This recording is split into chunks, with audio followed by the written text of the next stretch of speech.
Assalamualaikum teman-teman.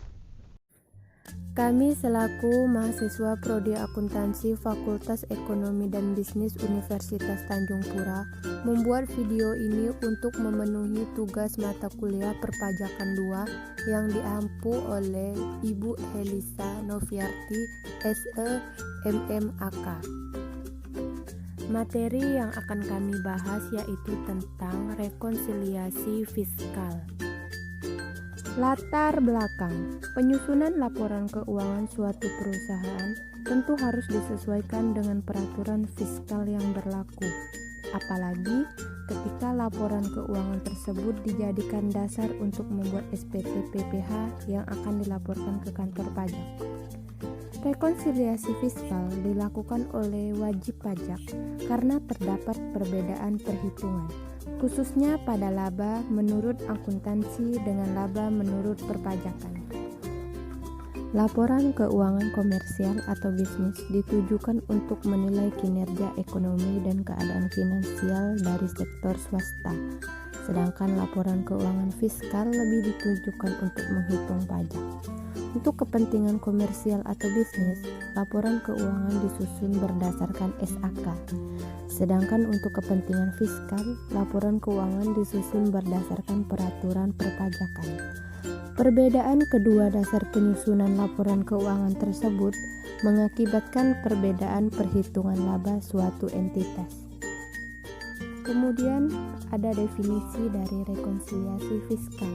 Rekonsiliasi fiskal dapat didefinisikan sebagai salah satu cara untuk mencocokkan perbedaan yang terdapat dalam laporan keuangan komersial yang disusun berdasarkan sistem keuangan akuntansi dengan laporan keuangan yang disusun berdasarkan sistem fiskal. Dokumen ini berbentuk lampiran SPT tahunan PPh Badan yang berupa kertas kerja yang berisi penyesuaian antara laba rugi komersial sebelum pajak dengan laba rugi berdasarkan ketentuan perpajakan. Rekonsiliasi ini juga dilakukan kepada seluruh unsur penyusunan laporan laba rugi yang meliputi pengeluaran atau beban dan pendapatan. Selanjutnya ada penyebab perbedaan laporan keuangan komersial dan laporan keuangan fiskal. Penyebab perbedaan laporan keuangan komersial dan fiskal karena terdapat 3 perbedaan. Yang pertama, perbedaan prinsip akuntansi. Yang kedua, perbedaan metode dan prosedur akuntansi. Ketiga, perbedaan perlakuan dan pengakuan penghasilan dan biaya. Perbedaan prinsip akuntansi. Yang pertama, prinsip konservatisme. Penilaian persediaan akhir berdasarkan metode terendah antara harga pokok dan nilai realisasi bersih, dan penilaian piutang dengan nilai taksir realisasi bersih diakui dalam akuntansi komersial, tetapi tidak diakui dalam fiskal. Yang kedua, prinsip harga perolehan. Dalam akuntansi komersial, penentuan harga perolehan untuk barang yang diproduksi sendiri boleh memasukkan unsur biaya tenaga kerja yang berupa natura. Dalam fiskal, pengeluaran dalam bentuk natura tidak diakui sebagai pengurangan atau biaya. Kemudian yang ketiga, prinsip pemadanan atau matching. Akuntansi komersial mengakui biaya penyusutan pada saat aset tersebut menghasilkan. Tapi dalam fiskal, penyusutan dapat dimulai sebelum menghasilkan. Saya akan melanjutkan presentasi dari DIPA, yaitu perbedaan metode dan prosedur akuntansi. Yang pertama, metode penilaian persediaan. Akuntansi komersial memperbolehkan untuk memakai berbagai metode yang ada. Namun, apabila pada akuntansi fiskal hanya diperbolehkan menggunakan metode efrek dan FIFO. Yang kedua, metode penyusutan dan amortisasi. Akuntansi komersial membolehkan metode penyusutan berbagai jenis, apabila dalam akuntansi fiskal hanya diperbolehkan garis lurus dan saldo menurun. Selain itu, apabila akuntansi komersial kita dapat memperkirakan umur ekonomis aktiva tetap, namun pada fiskal yang memutuskan adalah Menteri Keuangan. Demikian pula dengan nilai residu. Akuntansi komersial memperbolehkan menggunakan nilai residu, sedangkan fiskal tidak diperbolehkan menggunakan nilai residu. Yang ketiga, metode penghapusan piutang dalam akuntansi komersial.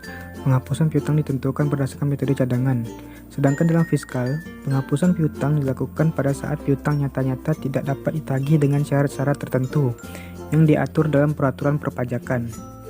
Selanjutnya, perbedaan perlakuan dan pengakuan penghasilan dan biaya. Yang pertama, penghasilan tertentu diakui dalam akuntansi komersial tetapi bukan merupakan objek pajak penghasilan. Dalam rekonsiliasi fiskal, penghasilan tersebut harus dikeluarkan dari total PKP atau dikurangkan dari laba menurut akuntansi komersial.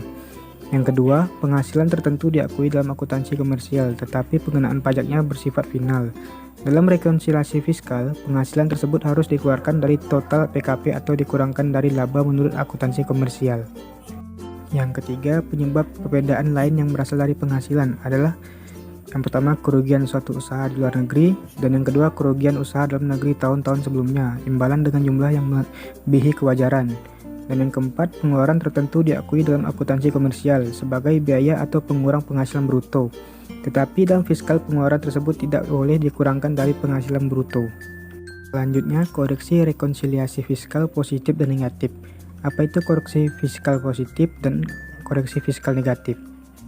Koreksi fiskal positif merupakan koreksi yang mengakibatkan laba fiskal bertambah atau rugi fiskal berkurang, sehingga laba fiskal lebih besar dari laba komersial atau rugi fiskal lebih kecil dari rugi komersial. Koreksi fiskal negatif merupakan koreksi fiskal yang mengakibatkan laba fiskal berkurang atau rugi fiskal bertambah, sehingga laba fiskal lebih kecil dari laba komersial atau rugi fiskal lebih besar dari rugi komersial. Dua jenis rekonsiliasi fiskal. Terdapat dua jenis rekonsiliasi fiskal berdasarkan perbedaannya secara komersial dan fiskal, yaitu beda tetap dan beda waktu. Beda tetap.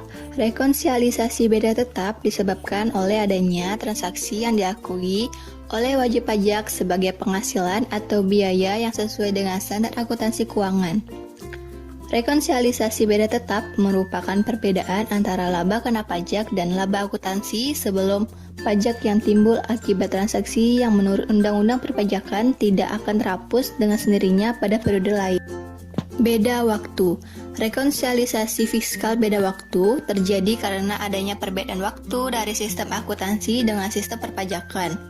Jadi dalam hal ini transaksi menurut akuntansi komersial dan pajak sama. Yang membedakannya adalah waktu alokasi biaya. Tahapan dalam rekonsiliasi fiskal.